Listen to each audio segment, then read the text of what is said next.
তাজমহল এক অসীম ভালোবাসার প্রতীক, যা যুগ যুগ ধরে মানুষকে মোহিত করে আসছে।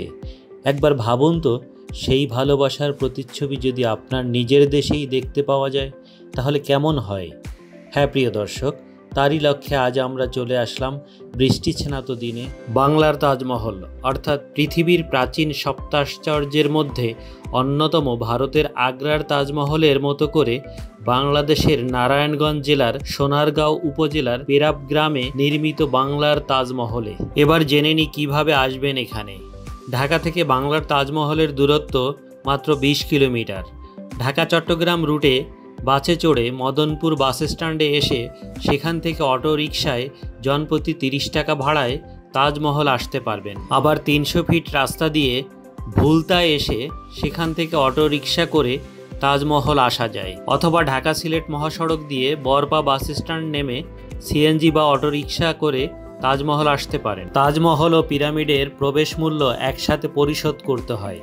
জনপ্রতি প্রবেশ টিকিটের মূল্য 200 টাকা। প্রবেশ করতেই বাংলার শাহজাহান ও মমতাজ আমাদের ভালোবাসার তাজমহলে স্বাগতম জানালো। এরপর আমরা হাসি খুশি গেট দিয়ে ভিতরে প্রবেশ করলাম। নারায়ণগঞ্জের শিল্পপতি ও চলচ্চিত্রকার আহসানুল্লাহ মনি এই তাজমহল তৈরি করেন। 2003 সালে আনুষ্ঠানিকভাবে তাজমহলের নির্মাণ কাজ শুরু হয় এবং 2008 সালের ডিসেম্বর মাসে এটি সর্বসাধারণের জন্য খুলে দেওয়া হয়। বাংলার তাজমহল নির্মাণে আসল তাজমহলের সাথে সর্বোচ্চ মিল রাখার চেষ্টা করা হয়েছে। তাজমহলের প্রধান ভবন দামি স্বচ্ছ পাথরে মোড়ানো।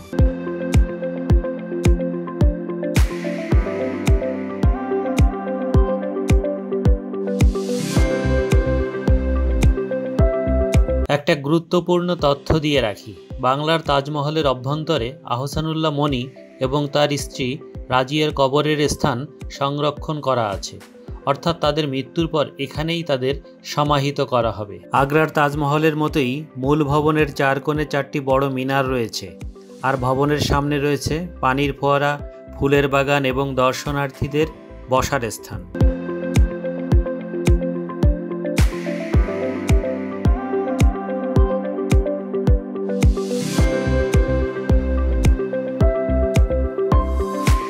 তাজমহলকে ঘিরে গড়ে উঠেছে বিভিন্ন হস্তশিল্প সামগ্রী, জামদানি শাড়ি, মাটির গহনা ও মুক্তার গহনা সহ আরও বিভিন্ন পণ্য সামগ্রীর দোকান।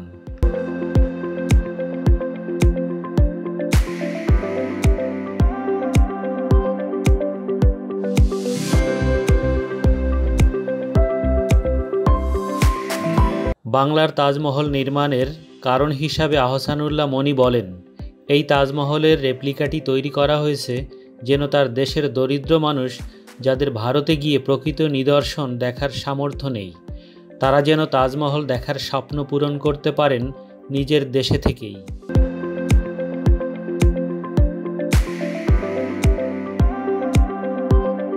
চলচ্চিত্রকার আহসানুল্লাহ মনি 1980 সালে প্রথম ভারতে তাজমহল পরিদর্শন করেন এবং পরে আরও 6 বার দেখতে যান।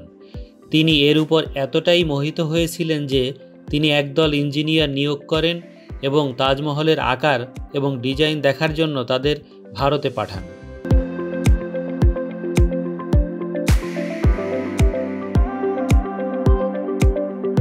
আরেকটা গুরুত্বপূর্ণ তথ্য শেয়ার করি আপনাদের সাথে। তাজমহলের এই অবিকল প্রতিরূপ সৃষ্টির ঘটনায় ভারত ক্ষুব্ধ হয়। বাংলাদেশে অবস্থিত ভারতীয় দূতাবাস থেকে আহসানুল্লাহ মনিকে প্রকৃত তাজমহলের মেধাস্বত্ব লঙ্ঘন করার দায়ে অভিযুক্ত করা হয়েছিল।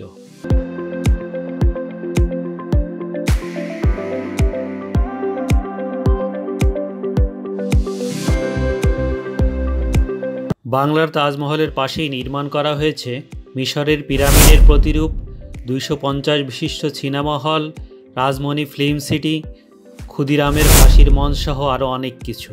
আমরা তাজমহল পরিদর্শন শেষে যাচ্ছি রাজমণি পিরামিড দেখতে। তাজমহল থেকে বেরিয়ে 2 মিনিট হাঁটলেই রাজমণি পিরামিড। ঢুকতেই মালা দিয়ে বরণ করে নিল আমাদের এই সুন্দরী রমণী।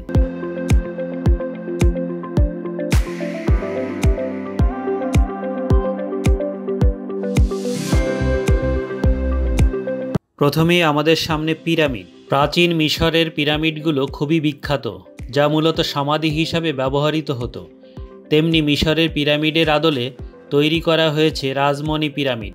আমরা এখন বাংলার পিরামিডে ঢুকব এবং এখানে যে কপি মমিগুলো রয়েছে সেগুলো আপনাদের দেখাবো।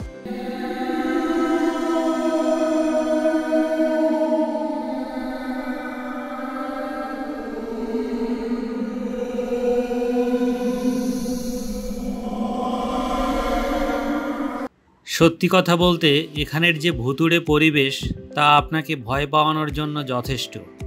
আপনারা এখানে আসলে একা প্রবেশ না করার জন্য আমার মতামত রইল। ক্ষুদিরাম বসু ছিলেন একজন ভারতীয় বাঙালি বিপ্লবী, যিনি ভারতের ব্রিটিশ শাসনের বিরুদ্ধে সংগ্রাম করেছিলেন। ক্ষুদিরাম বসুকে ব্রিটিশ সরকার 1908 সালের 11ই আগস্ট ফাঁসি দেয়। ক্ষুদিরাম বসু ছিলেন ব্রিটিশ বিরোধী স্বাধীনতা আন্দোলনের অন্যতম কনিষ্ঠ শহীদ। আমাদের জাতীয় কবি কাজী নজরুল ইসলাম সহ অনেক কবি, লেখক ও চলচ্চিত্রকার তার নামে অনেক কবিতা, গান এবং চলচ্চিত্র তৈরি করেছেন।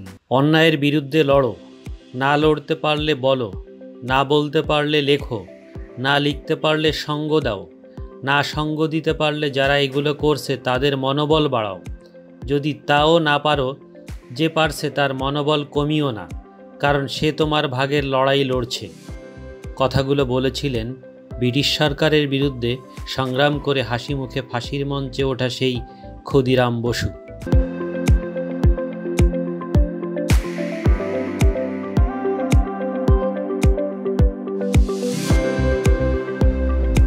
ক্ষুদিরামের ফাঁসির মঞ্চের সামনেই রয়েছে সুন্দর সুন্দর কারুকার্য বেষ্টিত বসার জায়গা, যেখানে সুন্দর সুন্দর ছবি তুলতে পারবেন। এই মুহূর্তে আমি যে গাড়িটির উপর বসে আছি এটি প্রায় 110 বছর পূর্বের মডেলের গাড়ি।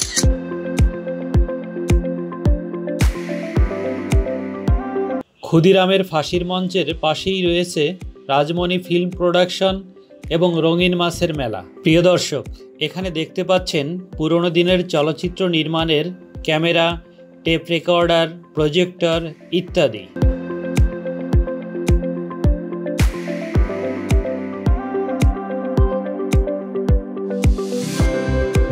ফিল্ম প্রোডাকশনের সাথেই রয়েছে অ্যাকুরিয়ামে সুন্দর সুন্দর রঙিন মাছের পানিতে সাঁতার কাটার দৃশ্য।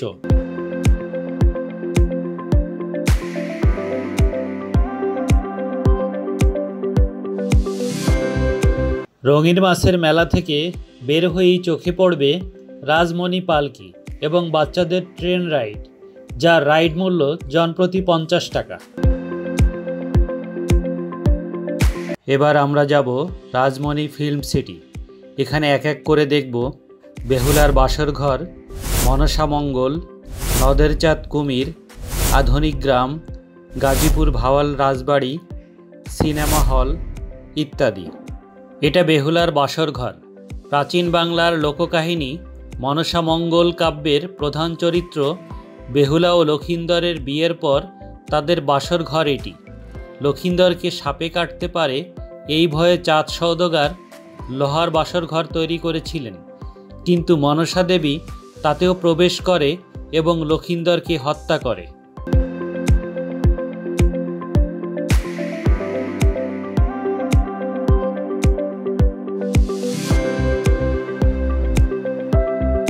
অন্যের বাসর ঘর থেকে চলে যাওয়াই উত্তম।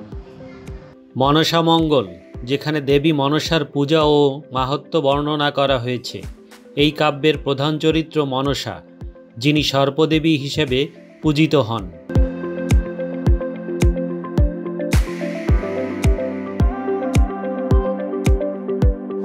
নদের চাঁদ কুমির, এই কাহিনীটি ফরিদপুর জেলার বোয়ালমারী উপজেলার মধুমতি নদীর তীরে নদের চাঁদ ঘাট নামক একটি স্থানের সাথে সম্পর্কিত। এই কাহিনীটির মূল বিষয়বস্তু হল নদের চাঁদ নামের এক ব্যক্তি কামরূপ কামাখ্যা থেকে জাদুবিদ্যা শিখে এসে কুমিরের রূপ ধারণ করতে পারতেন। একবার তার স্ত্রীর অনুরোধে কুমির রূপ ধারণ করেন, কিন্তু তার স্ত্রীর ভুলের কারণে আর মানুষ রূপে ফিরে আসতে পারেননি। আধুনিক গ্রাম, যেখানে দেখানো হয়েছে একটি গ্রামে পাশাপাশি রয়েছে মুসলিম, হিন্দু, খ্রিস্টান ও বৌদ্ধ পরিবার।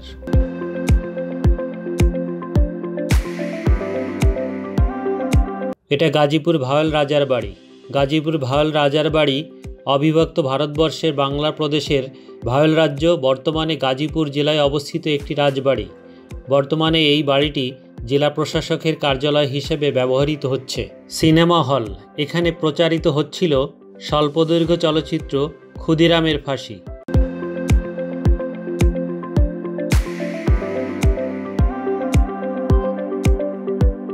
যে কোনো পর্যটন স্থান আমাদের দেশের সম্পদ। প্রকৃতি ও সৌন্দর্যের জন্য ক্ষতিকর এমন কিছু করা থেকে বিরত থাকুন এবং অন্যদেরকেও উৎসাহিত করুন। দেশ আমাদের, দেশের সকল কিছুর প্রতি যত্নবান হবার দায়িত্বও আমাদের। এই আশা ব্যক্ত করে আজকের মতো বিদায় নিচ্ছি বাংলার তাজমহল থেকে।